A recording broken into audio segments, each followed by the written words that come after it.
Hello, today I would like to provide you with some information that will hopefully help you in your preparation of Excerpt B for the Woodlands Chamberfest Audition 2025.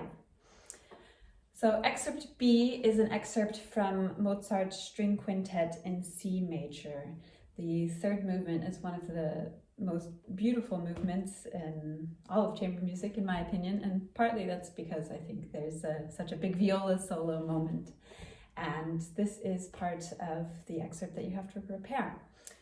So I think one of the things that we'll be listening for is just that you can get as much of a long lines and beautiful melodies, singing sound of the instrument in the excerpt.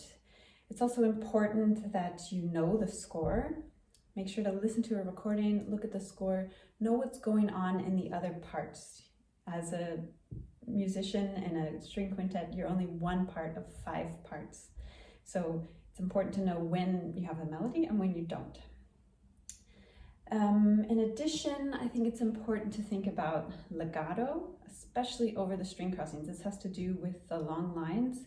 But in the melodies that come out, sometimes, depending on your fingering, you might have to have a string crossing in there. Can you still get a beautiful legato across the string crossings?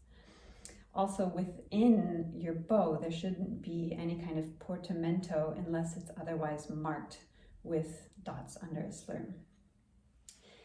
And even though this is a relatively slow tempo, sometimes people think that's easier, I think it's important to make sure that you have a very good sense of the beat, so that sometimes when things are slow, you start to lose the tempo a little bit, especially when you don't have the other parts helping you.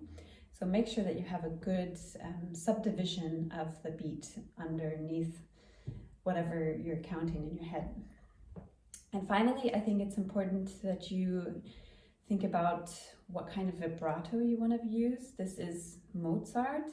At the time, there was probably less vibrato being used than we use today or during the Romantic period. However, that doesn't mean that you can't use vibrato at all.